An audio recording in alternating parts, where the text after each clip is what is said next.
కార్తీక పురాణం 14వ అధ్యాయము. ఆబోతును అచ్చుబోసి వదలుట. వృషోత్సర్గము.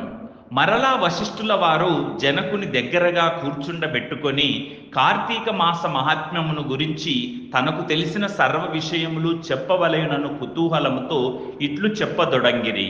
ఓ రాజా, కార్తీక పౌర్ణమి రోజున పితృప్రీతిగా వృషోత్సర్జనము చేయుట, శివలింగ సాలగ్రామములను దానము చేయుట, ఉసిరికాయలు దక్షిణతో దానము చేయుట మొదలగు పుణ్య కార్యముల వలన వెనుకటి జన్మమందు చేసిన సమస్త పాపములను నశింపజేసుకొందురు. వారికి 1,000,000 యాగములు చేసిన ఫలము దక్కును. ప్రతి మనుజుని పితృదేవతలను తమ వంశందెవ్వరును ఆబోతునకు అచ్చువేసి వదలునో అని ఎదురు చూచుచుందురు. ఎవడు ధనవంతుడై ఉండి పుణ్యకార్యములు చేయక దాన ధర్మములు చేయక కడకు ఆబోతునకు అచ్చువేసి పెండ్లి అయినను చేయడో అట్టివాడు రౌరవాది సకల నరకములు అనుభవించుటయే కాక వాని బంధువులను కూడా నరకమునకు గురి చేయును.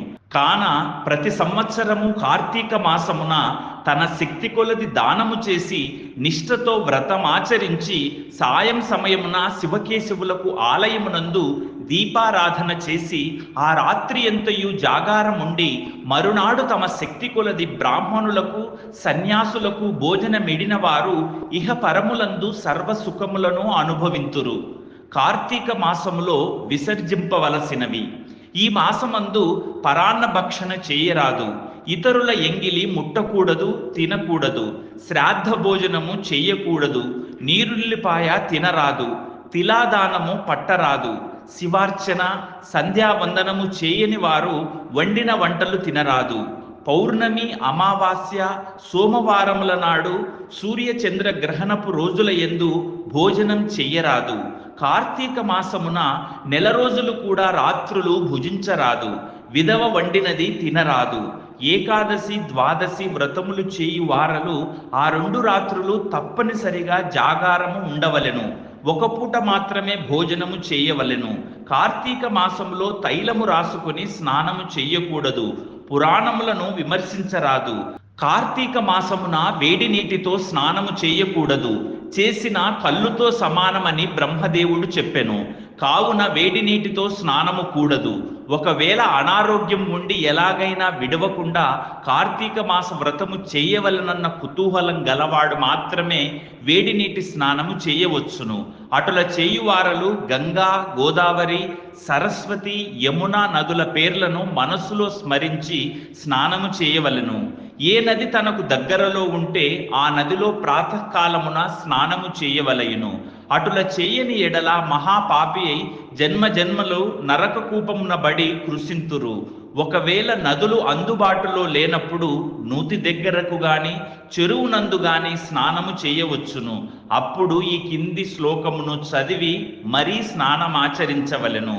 గంగే చ యమునే చైవా గోదావరి సరస్వతి నర్మదా సింధు కావేరి జలేస్మిన్ సన్నిధిం కురు అని పఠించుచు స్నానము చేయవలయును.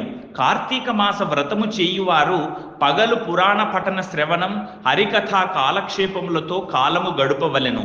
సాయంకాలమున సంధ్యావందనాదికాది కృత్యములు ముగించి పూజా మందిరముననున్న శివుని కల్పోక్తముగా ఈ క్రింది విధముగా పూజించవలెను. కార్తీక మాస శివ పూజా కల్పము. ఓం శివాయ నమః ధ్యానం సమర్పయామి. ఓం పరమేశ్వరాయ నమః ఆవాహనం సమర్పయామి. ఓం కైలాసవాసాయ నమః నవరత్న సింహాసనం సమర్పయామి. ఓం గౌరీనాథాయ నమః పాద్యం సమర్పయామి. ఓం లోకేశ్వరాయ నమః అర్ఘ్యం సమర్పయామి. ఓం వృషభ వాహనాయ నమః స్నానం సమర్పయామి. ఓం దిగంబరాయ నమః వస్త్రం సమర్పయామి. ఓం జగన్నాథాయ నమః యజ్ఞోపవీతం సమర్పయామి.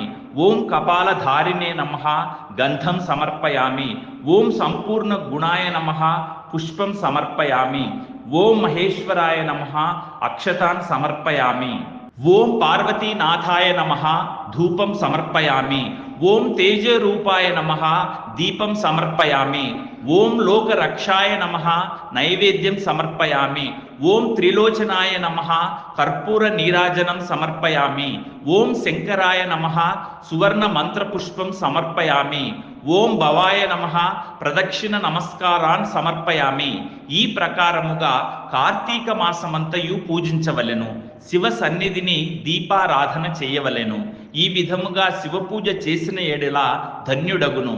పూజానంతరము తన శక్తిని బట్టి బ్రాహ్మణులకు సమారాధన చేసి దక్షిణ తాంబూలాది సత్కారములతో సంతృప్తి పరచవలెను. ఇటుల చేసిన 100 అశ్వమేధ యాగములు చేసిన ఫలము, 1000 వాజపేయి యాగములు చేసిన ఫలము కలుగును. ఈ కార్తీక మాసము నెల రోజులు బ్రాహ్మణ సమారాధన, శివకేశవుల సన్నిధిని నిత్య దీపారాధన, తులసి కోటను కర్పూర హారతులతో దీపారాధన చేసిన ఎడల వారికి వారి వంశీయులకు పితృదేవతలకు మోక్షము కలుగును. శక్తి కలిగి ఉండి కూడా ఈ వ్రతము నాచరించని వారును 100 జన్మలు నానా యోనులందున జన్మించి తరువాత నక్క, కుక్క, పంది, పిల్లి, ఎలుక మొదలగు జన్మలెత్తుదురు.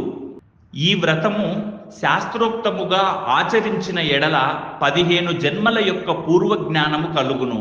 వ్రతము చేసినను, పురాణము చదివినను, విన్నను అట్టి వారలకు సకలైశ్వర్యములు కలిగి మోక్ష ప్రాప్తి కలుగును. ఇట్లు స్కాంద పురాణాంతర్గత వశిష్ట ప్రోక్త కార్తీక మహత్యమందలి చతుర్దశాధ్యాయము 14వ రోజు పారాయణము సమాప్తము. Hi, this is Shiva Reddy, Tollywood movie and mimicry artist.